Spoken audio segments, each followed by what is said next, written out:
Bismillahirrahmanirrahim. Assalamualaikum warahmatullahi wabarakatuh. Selamat pagi Bapak Ibu Guru KKG kelas 5 yang berbahagia.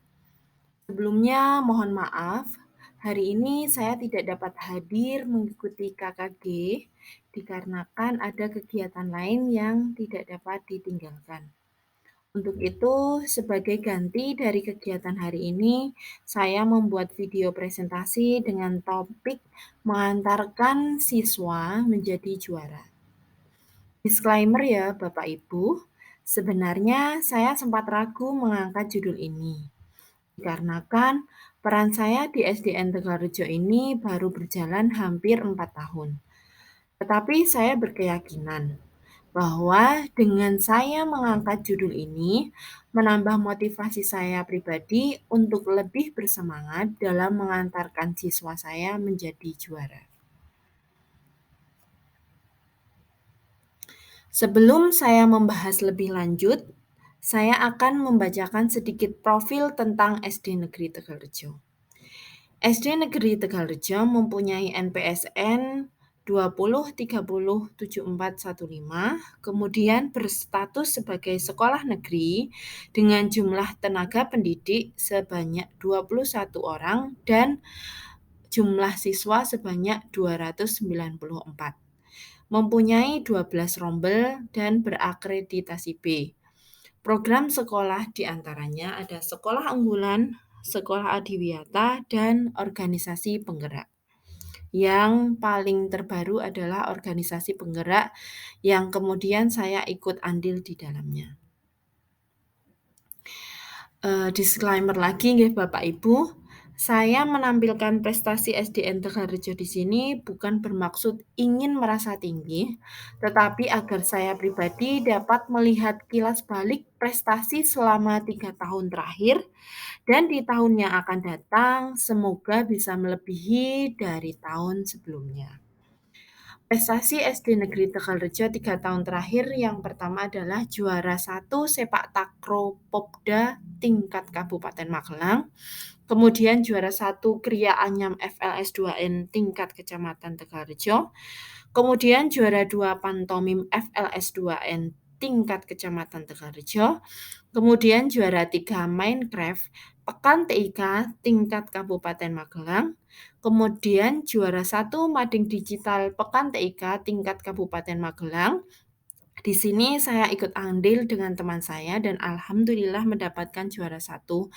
Kemudian juara harapan 1 video pembelajaran kreatif Pekan TIK tingkat Kabupaten Magelang dan alhamdulillahnya dipegang oleh saya sendiri. Kemudian juara 1 menulis Jawa tingkat Kecamatan Tegalrejo, kemudian juara 2 geguritan tingkat Kecamatan Tegalrejo, kemudian juara 3 geguritan tingkat Kecamatan Tegalrejo, kemudian juara 2 Hifdzil Quran tingkat Kecamatan Tegalrejo, kemudian ada juara 2 KSN IPA tingkat Kecamatan Tegalrejo, juara 2 KSN Matematika tingkat Kecamatan Tegalrejo, dan juara 3 Lomba Kuisis tingkat Kecamatan Tegalrejo.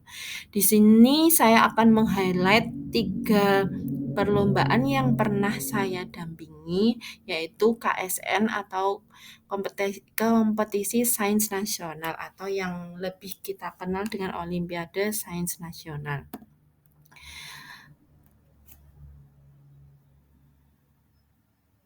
Nah, mengapa saya berani dan percaya diri mengangkat topik ini? Sebelumnya, bukan saya bermaksud ingin menggurui Bapak Ibu guru, tetapi saya hanya ingin sedikit berbagi. Karena saya mempunyai pandangan hidup bahwa dengan berbagi, kita tak akan pernah kekurangan. Berbagi sebuah ilmu tak akan mengurangi kepandaian kita. Bahkan dengan berbagi dapat menambah kewibawaan kita. Nah, di sini saya akan menyampaikan beberapa tips yang pernah saya terapkan sehingga dapat mengantarkan siswa-siswi saya juara lomba KSN selama 2 tahun berturut-turut selama saya mengajar di SD Negeri Tegalrejo. Sebenarnya tahun kemarin saya sudah melatih 2 siswa saya untuk lomba KSN. Tetapi karena kurangnya info dan miskomunikasi tentang perlombaan KSN tahun 2022, maka sekolah kami tidak dapat mengikuti lomba KSN tersebut. Sebelum masuk ke tipsnya, saya akan menyampaikan komponen yang paling utama dan paling penting untuk mengantarkan siswa menuju juara, yaitu sinergisitas atau kerjasama antara sekolah, guru, dan orang tua. Jika ketiga komponen tersebut dapat bersinergi, maka insya Allah kita dapat mengantarkan siswa kita menjadi juara Olimpiade. Dari permasalahan tahun-tahun sebelumnya yang minim waktu untuk latihan, ketika ada lomba, saya pribadi baru memilih dan melatih siswa. Hal tersebut membuat persiapan guru, saya pribadi, maupun siswa itu berkurang. Kemudian dengan adanya pengalaman yang pernah saya rasakan ketika mengajar di salah satu SD swasta unggulan yang ada di Kota Magelang, mereka dapat mengantarkan siswa-siswinya Olimpiade sampai ke Beijing. Setelah saya amati, cara mereka itu adalah dengan bersinergi antara ketiga komponen tersebut yang dapat mengantarkan siswanya menjadi juara internasional. Komponen yang pertama adalah sekolah. Sekolah sebaiknya memfasilitasi pendampingan KSN dengan mengadakan ekstrakurikuler wajib bagi siswa terpilih. Ekstrakurikuler meliputi mata pelajaran IPA dan matematika khusus materi Olimpiade. Jadi kita dapat memilih siswa-siswi yang ahli di mata pelajaran IPA dan matematika dimulai dari kelas 3, 4, dan 5. Kemudian diikutkan ke ekstrakurikuler wajib MIPA seperti itu. Kemudian dari guru adalah mendampingi siswa dan melatih siswa dengan menjadi mentor ekskul wajib IPA dan matematika dengan mempertimbangkan guru yang dipilih adalah guru yang ahli di bidangnya.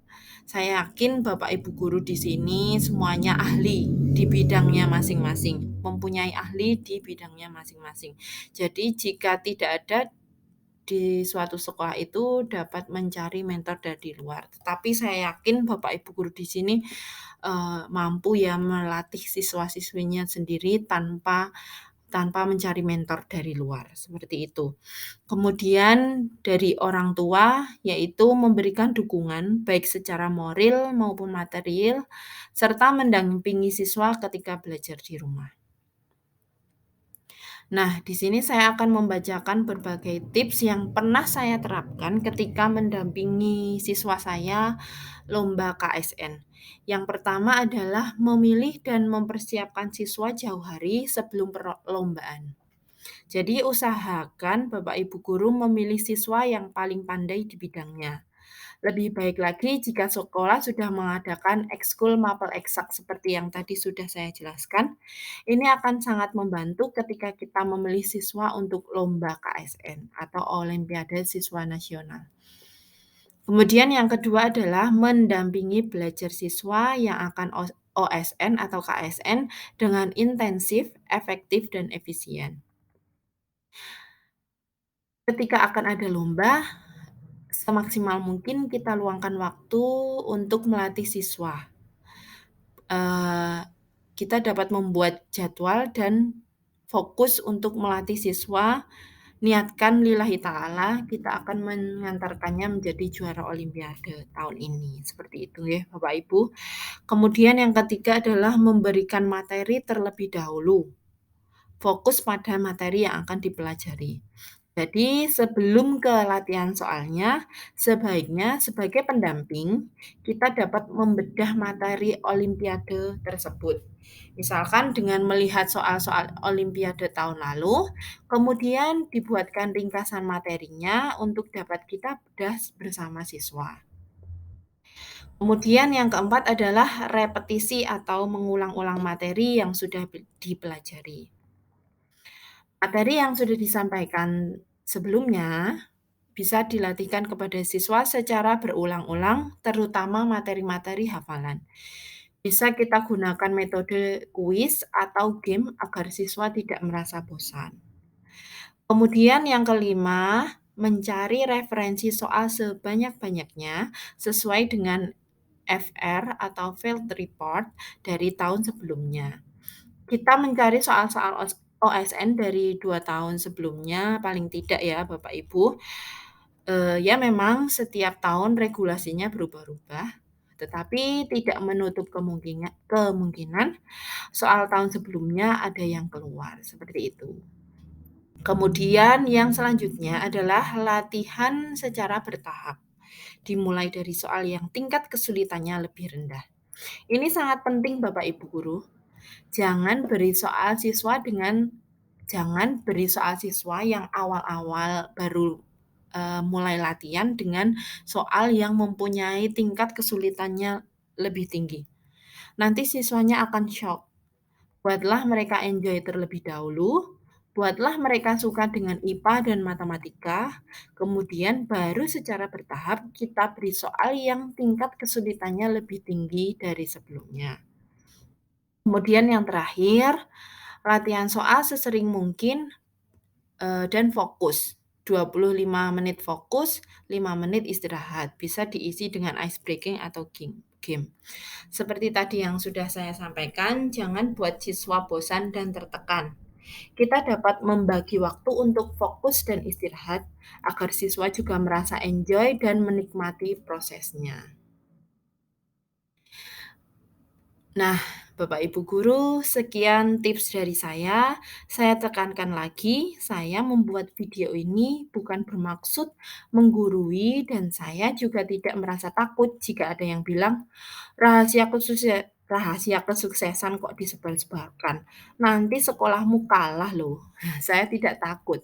Balik lagi kepada moto atau pandangan hidup saya yang tadi, yang menentukan juara juga bukan hanya sekolah, guru, dan orang tua, tetapi kemampuan siswa pun sangat berpengaruh.